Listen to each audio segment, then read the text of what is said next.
Ortega, the long-time Gracie Academy pupil, two-time UFC featherweight title challenger. Going to be interesting to see the future, whether at 45 or 55. But this man is no picnic, really, whether it's on the ground or on the field. No, he's a very tough opponent, and he's shown that time and time. And that's why he's been so relevant for so long at 145 pounds. He has long said his future will be at 155. How do those skills that work so well at 145 equate to fighting up at lightweight? And dating to his 2014 UFC debut, I'm not sure any featherweight has fought a tougher schedule. Another real challenge in front of T-City tonight.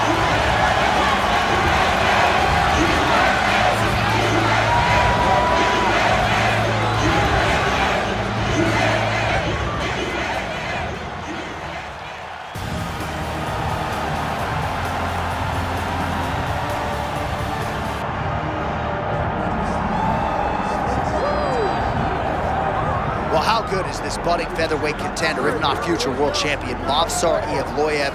He has passed every UFC test, largely with flying colors. Hasn't really shown anything resembling an MMA weakness. His appetite for knowledge is otherworldly. He is honing his skills every day at the American top team in South Florida.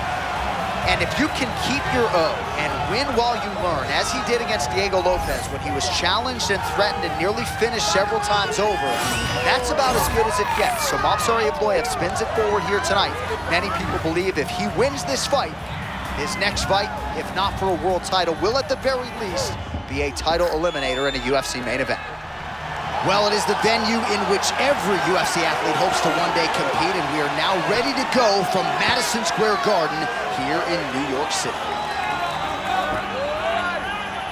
Our tale of the tape for this, our main event of the evening. All right, now for your main event introductions, here's Bruce Buffer. Ladies and gentlemen, this is the main event of the evening. It's time! 5 rounds in the UFC featherweight division. Introducing first, fighting out of the blue corner, Brian T-City Ortega!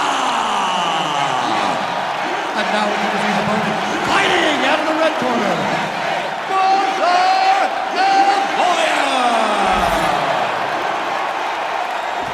Herb Dean, third man in the octagon tonight. All right, here's the wildly talented American top team staple, Evloev, getting back on the proving ground. And it will be interesting to see how he approaches the early portions of this round. He's an outstanding striker, as good a grappler, but he has prioritized the finish here tonight. So perhaps we'll see him take a few more risks on the feet, especially early in this matchup. Massive knee lands from the tie clinch.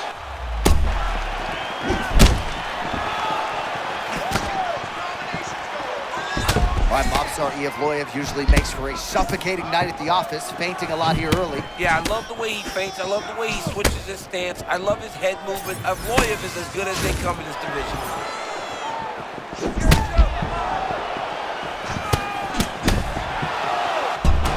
Oh, big power strikes landed on both sides. Ortega's got a cut on the forehead. Yes, he's bleeding now, so some work for the cut man in between rounds if we get there. Huge head kick landed a moment ago. Oh, shoots for a takedown again. Misses again. Tags him with that uppercut. So not a ton of action here early, but a lot of high-level striking as the fighters try to get their reads. Yeah, these dudes are trying to figure out how they want to approach this fight. It's a long fight, so you take your time and make sure you know exactly what you want to do. Double leg shot. Slams him down. Beautiful transition to side control. That was nice. Evloev gets back up now.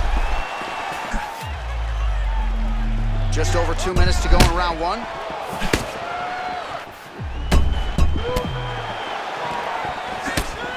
Hook to the head there by T-City, Brian Ortega. He's got to throw that kick behind those punches. Oh, nice takedown defense. And they separate after exiting the clinch. Well, we may have the best cut men and women in the business, but I'm not sure they're going to be able to do much with that cut. It continues to widen with every passing strike. And you're fighting a great fighter. It's hard to deal with the damage of the cut while dealing with the level of the fighter in front of you. Right now, you've got to do something different to try and change the way that this fight is playing out. Shot a double leg. Beautiful injury. Slams his opponent down.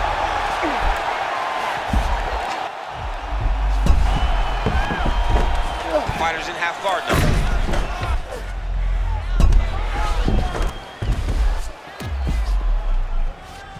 Ortega's trying to get a triangle here. That's in pretty deep. He's gonna take off on here. Oh, he got out. How good is that? This guy is so aware. He never leaves anything long to allow himself to get subbed. 10 seconds to go in the round.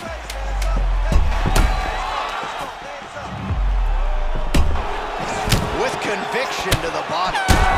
Round 2 straight ahead. All right, good news for him, the round is over. Bad news, cut on his forehead, could not be much worse. Actually, they might even call in the doctor here. You see, the cut man's gonna try to shore this thing up, but if this cut gets any worse, they are gonna stop this fight. Well, if you like blood, maybe this is the fight for you, because blood has really become a factor, and it's a cut that appears to be right above his eye. That's one of the worst spots for you to get a cut, because then the blood starts to come down and it goes into the eye. It's difficult already to see, but when you got one of the best mixed martial artists in the world targeting it, it becomes impossible. They call that the trickle-down effect. That's what that is.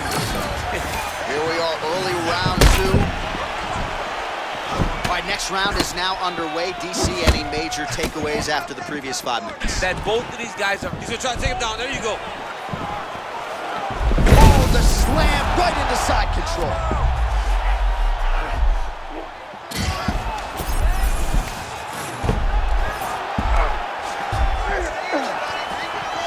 And he's able to work his way back to his feet.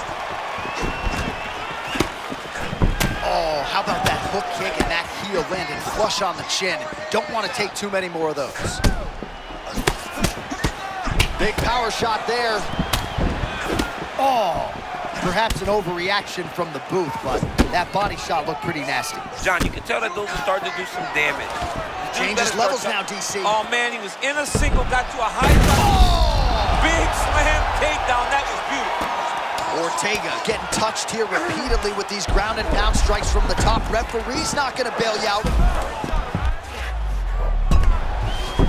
Nice transition into full guard here. We'll see what he chooses to do now. He's going to be trying to pass to half or eventually get to full guard. Full mount, sorry. Ortega's really bleeding heavily now. That cut is only getting worse by the minute.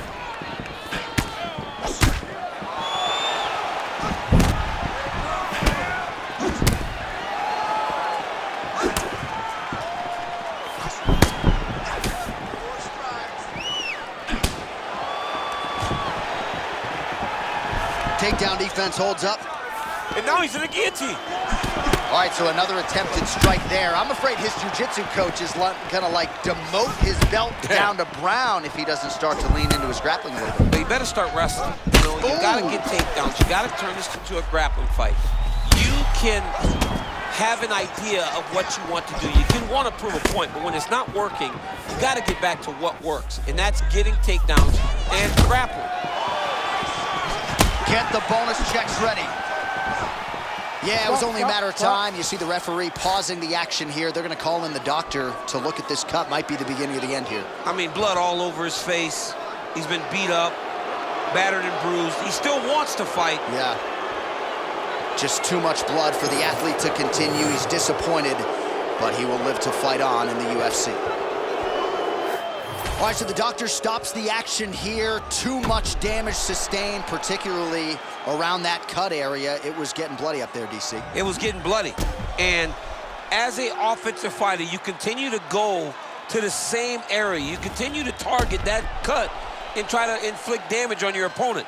Well, by doing that, the referee said, enough. Let me get the ringside position in here. Let's see if this guy's okay. And ultimately, they made the decision to stop the fight. Now we go inside the octagon. Bruce Buffer with the official decision. Ladies and gentlemen, the doctor has called a stop to this fight. Declaring the winner by TKO, Evloev! Well, could you imagine what the celebration is like in his hometown right now after he gets the TKO win tonight? He said he wanted to leave the judges out of it. Mission accomplished. Mission accomplished. He left the judges out of it. The judges could have went to the concession stand because once he got his opponent hurt, he was not going to stop until he got that TKO.